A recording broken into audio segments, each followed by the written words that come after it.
మనం ఏదైనా అంటించామనుకోండి అగ్నితో, అది వెలగకుండా ఉంటుందా అసల? మనం పొయ్యి వెలిగించిన, ఒక కాగితాన్ని అంటించిన, లేదంటే ఎక్కడైనా ఒక చెట్టుని అంటే వెండిపోయిన కొమ్మల్ని, ఆకుల్ని వేటిని ఎలిగించినా కూడా అసలు అగ్ని వాటిని కాల్చకుండా ఉండదు కదండీ! కానీ ఈరోజు మనం సీతాయనంలో మనకి తెలిసిన విషయం ఏంటి? హనుమంతుడికి తోకకి నిప్పట్టించాడు. అతనేమో ఒక లంకంతా కాల్చేశాడని తెలుసు. కానీ ఈరోజు ఒక సీక్రెట్‌ని మనం తెలుసుకుంటున్నామండి. ఏంటి అంటే హనుమంతుడి తోకకి అసలు నిప్పు ఎలా అంటించబడింది? ఎవరు అంటించారు? అసలు అగ్నిదేవుడు ఎలా వచ్చాడు? ఎందుకొచ్చాడు? అసలు ముందు రానంటాడండి అగ్నిదేవుడు. కానీ వచ్చాడు. కానీ ఎలా వచ్చాడు? ఆ లంకంతా ఏ విధంగా మరి హనుమంతుడు చక్కగా అంటించేశాడు. ఎందుకు అంటే, మనకి తెలిసిందేంటి హనుమంతుడు లంకని తన తోకని కాల్చినందుకు లంకని భస్మం చేసేసాడు. ఏంటి అంటే ఎవరైనా సరే ఏమంటారు, చూసి రమ్మంటే కాల్చొచ్చారు అన్న సామెత ఉంది కదండీ! అది ఎక్కడి నుంచి వచ్చింది అంటే మన యొక్క హనుమంతుడు వారి దగ్గరనే నుంచండి. హనుమంతుడు మరి లంకా ప్రవేశం చేస్తాడు కదా! అది ఈరోజు తెలుసుకుందాము. తర్వాత కొంతకాలానికి అంటే మండోదరి మాత వచ్చి సీతామాతతో మాట్లాడిన కొంతకాలానికి హనుమంతుడు వచ్చి మాతను కనుక్కుంటాడండి. ఎలా కనుక్కున్నాడు మాతని? మనకి తెలిసిందేంటి లంకలో సీతామాత ఉంది. అశోకవనంలో సీతామాతను చూసాడు అన్నది మనకి తెలుసు. కానీ అలా కనుక్కోలేదండి ఏమి హనుమంతుడు. క్లిష్టంగానే సీతామాతను కనుక్కోవడం అనేది జరుగుతుందనమాట. వెంటనే ఇక్కడ సీతామాతను చూసి ఆమె ముందు ప్రత్యక్షమవుతాడండి. వెంటనే ప్రత్యక్షమైనప్పుడు ఆమెకి పార్వతీదేవి మాత చెప్పిన ఒక మాట గుర్తుకొస్తుంది. ఏమని అంటే, ఆ మహాదేవుడే, ఆ పరమశివుడే హనుమంతుడి రూపంలో నీకు సహాయం చేయటానికి వస్తాడు. అతను ఈ రూపంలో జన్మ తీసుకుంటున్నాడు అని చెప్పిన మాట గుర్తుకొచ్చి, ఆ మహాదేవుడే అని గుర్తించి లేచి పాదాలకి నమస్కరించబోతుందండి సీతాదేవి. వద్దు మాత నేను నీ భక్తుణ్ణి అని చెప్పి ఆపుతాడండి ఆ యొక్క హనుమంతుడు. మాత తల పట్టుకుని ప్రభు అది ఎలా? మీరు నా భక్తుడేంటి? మీరు ఆ మహా పరమేశ్వరుడు కైలాస నివాసి కదా! మిమ్మల్ని నేను పాదాలు తాకాలి గదా! అన్నప్పుడు నేను శ్రీరామునికి నీకు సేవ చేయటానికి వచ్చాను. అంటే ఏంటండి సేవ చేసేవాళ్ళు పాదాలను తాకించకూడదంటారా? ఎందుకు ఈ విధంగా చెప్తున్నాడు ఇక్కడ హనుమంతుడు? ఎందుకు అంటే నేను, నేను మీ భక్తుడిని అని చెప్తున్నాడండి. కానీ సీతామాత నేను నిన్ను భక్తుడిగా చూడలేను. కానీ నా పుత్రునిగా చూడగలను హనుమా అని అంటదండి. అప్పుడు హనుమంతుడు ఇదే బాగుంది అన్నట్లు ఒక నవ్వు నవ్వుతాడనమాట. ఆ క్షణం నుంచి సీత ఆయన్ని పుత్ర అని పిలవసాగిందనమాట. అయితే "నువ్వు నన్నెలా కనుక్కున్నావు?" అని సీతామాత అడుగుతుందండి. ఎందుకంటే లంక ఎంతో పెద్దది.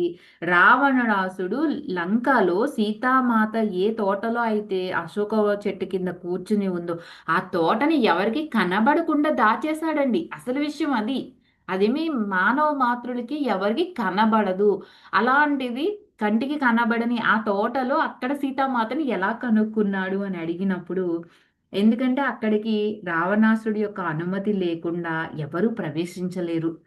అప్పుడు హనుమంతుడు ఇలా చెప్తున్నాడండి. నేను ప్రాణామాయ లోకం గుండా ప్రతిధ్వనిస్తున్న రాముని పవిత్ర నామాన్ని విని, ఆ శబ్దాన్ని అనుసరించి దాని మూలం వైపు వచ్చాను. అంటే సీతామాత శ్రీరామ్, శ్రీరామ్, శ్రీరామ్ అని అంటుంది గదండీ ధ్యానంలో కూర్చొని. ఆ యొక్క నామాన్ని విని ఆ శబ్దం ఎటువైపు నుంచి వస్తుందో దాన్ని అనుసరించి వచ్చానంటండి. ఎందుకంటే సీతామాత ఆహ్, శరీరంలోని ప్రతి అణువు కూడానండి రామ, రామ, రామ అని ప్రతిధ్వనిస్తుందంట.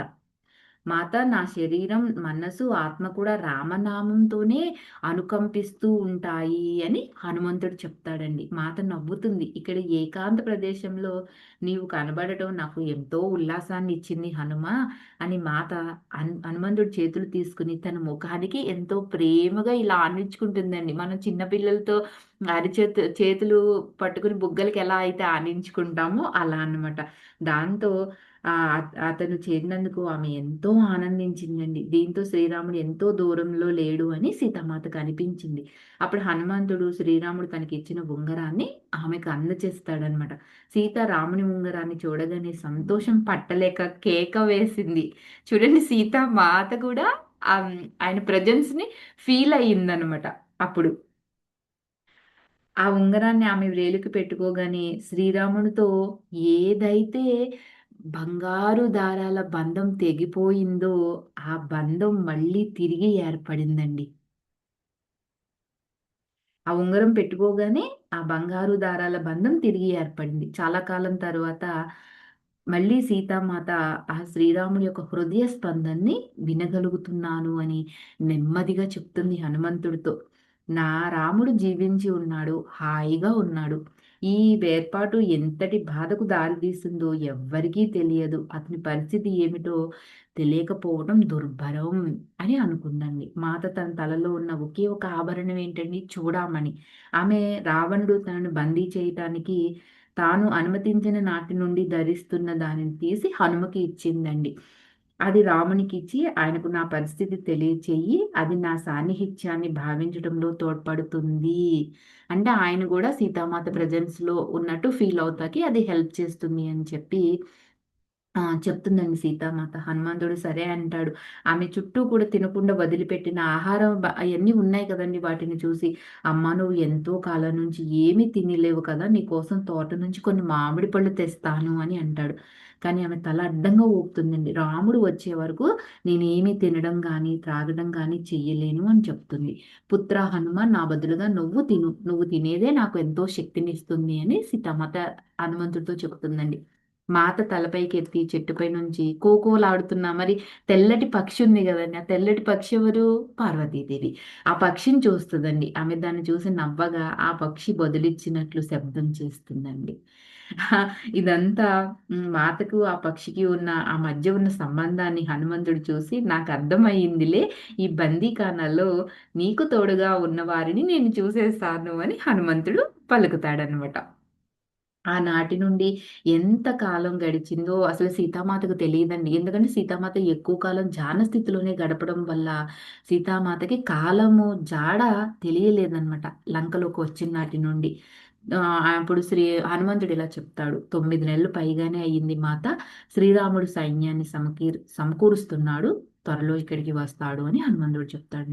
యుద్ధం ఎంతో నష్టాన్ని కలుగజేస్తుంది అని మాత ఎంతో బాధగా అంటుందండి. ఎందుకంటే మొదటి నుంచి ఆమె యుద్ధం జరగకుండా చూడాలనే కదా ఆమె లంకలోకి ప్రవేశించింది. ఆ యొక్క రావణాసురుడి యొక్క మనస్సులో ప్రేమని నింపాలనే కదండీ ఇక్కడికి వచ్చింది. కానీ అదేమీ తప్పట్లేదనమాట. పుత్ర హనుమ నీ కరుణ శత్రు దుర్భేద్యం. నువ్వు ప్రపంచపు హృదయానివి. రావణుతో మాట్లాడి అతను తన వాస్తవ ప్రకృతిని జాగృతీకరించుకునేలాగా నువ్వు చూడు. ఈ యుద్ధాన్ని ఎలాగైనా ఆపేయి అని సీతామాత అడుగుతుందండి.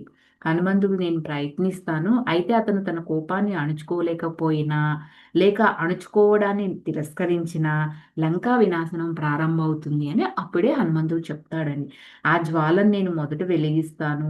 ఇది ఈ నేలలో అతని బందీలుగా ఉన్న వారందరి పట్ల నేను చూపే కరుణ అని హనుమంతుడు చెప్తాడండి. హనుమంతుడు వెళ్ళబోయే ముందు ఇంకా కొంచెం సేపు ఉండు. నిన్ను చూడనివ్వు. ఎందుకంటే నువ్వు నన్ను ఎంతో తేలికపరిచావు నీ మాత. అతని ప్రకాశవంతమైన రూపాన్ని పల్చటి బంగారు పొగమంచు వెలువరిస్తున్న అంటే ఆయన శరీరం నుంచండి ఒక ప పల్చటి పొగమంచులాగా వస్తుందనమాట. దాన్ని అతని పొడవైన ఒత్తైన జుట్టుని, అతని మెరిసే కళ్ళను, ఆ కళ్ళ నుండి ప్రవహిస్తున్న ప్రేమను అలా చూస్తుందండి. చివరిగా అతనికి పండ్లు ఉన్న ఒక తోటను కూడా చూపిస్తుంది. నువ్వు రావణుడి వద్దకు బందీగా వెళ్ళేటంత వరకు కూడా హాయిగా కావాల్సినవన్నీ అక్కడ ఉండు అని చెప్తే ఆయనకి కావాల్సినయన్నీ తింటాడండి. ఎవరు? మన హనుమంతుడు వారు. రావణుని హృదయంలోకి చొచ్చుకుపోవాలన్న హనుమ ప్రయత్నాన్ని ప్రక్కన పెట్టి, రావణాసురుడు ఏం చేస్తాడండి, గుడ్డి క్రోధంతో హనుమంతుడు వెనుకాడబడేలా చేస్తుందనమాట. హనుమంతుడు తన ఛాతీ చుట్టూనండి అతను ఒక సాధారణమైన బట్ట చుట్టుకుని అంగవస్త్రంతో ఉన్నాడు. అది అతని మోకాళ్ళ క్రింది వరకు వేలాడుతూ ఉంటుంది. రావణుడేమో తన సైనికులకి ఆ బట్టకు అతని చుట్టూ ఉన్న దానికి నిప్పు అంటించమని చెప్తాడండి. కానీ అగ్నిదేవుడు రాడండి.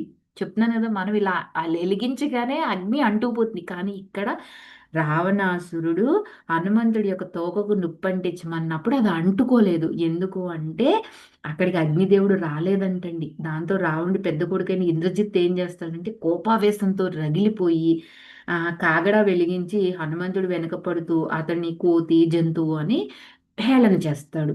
ఆ బట్టను అంటించడానికి ప్రయత్నించి ఆ కాగడాని ఇలా ఎత్తబోతాడండి. ఏమని ఈ కోతికి అసలు తోక ఉందో లేదో చూద్దామని వెక్కిరింపుతో చుట్టూ ఉన్న సైనికులందరూ కూడా పగలబడి నవ్వటం మొదలు పెడతారు. అయినా అగ్నిదేవుడు హనుమంతుడు పిలిచే వరకు రాలేదు. హనుమంతుడు పిలిచాక అగ్నిదేవుడు వస్తాడనమాట. అగ్నిదేవ లంక ప్రక్షాళన మొదలుపెట్టు అని హనుమంతుడు అగ్నిదేవుడితో నెమ్మదిగా చెప్తాడండి. దాంతో హనుమ వెనుక అగ్గి వెలుగుతుంది. అప్పటి వరకు ఆయన తోకకి నిప్పు అంటుకోదనమాట.